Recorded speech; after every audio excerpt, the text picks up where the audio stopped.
கேட்கிற கேள்விக்கு நீங்க பதில் சொல்லணும். ஏன் நீங்க இப்படி ஒரு கோழையாவே இருக்கீங்க?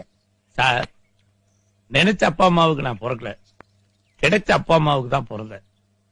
கிடைச்ச அப்பா அம்மாவுக்கு பிறந்ததுனால நினைச்ச குழந்தை பருவம் கிடைக்கல, கிடைச்ச குழந்தை பருவம் தான் கிடைச்சது. கிடைச்ச குழந்தை பருவம் கிடைச்சதுனால நினைச்ச பள்ளிக்கூடத்துல படிக்கல, கிடைச்ச பள்ளிக்கூடத்துல தான் படிச்சேன். கிடைச்ச பள்ளிக்கூடத்துல படிச்சதுனால நினைச்ச உத்தியோகம் கிடைக்கல, கிடைச்ச உத்தியோகம் தான் கிடைச்சது. கிடைச்ச உத்தியோகம் கிடைச்சதுனால நினைச்ச பொண்டாட்டி கிடைக்கல, கிடைச்ச பொண்டாட்டி தான் கிடைச்சா. அதுக்கப்புறம் என்னால எப்படி சார் வீரனா இருக்க முடியும்? வடிவேலு, இவர் சொன்னது ஏதாவது புரிஞ்சுதா?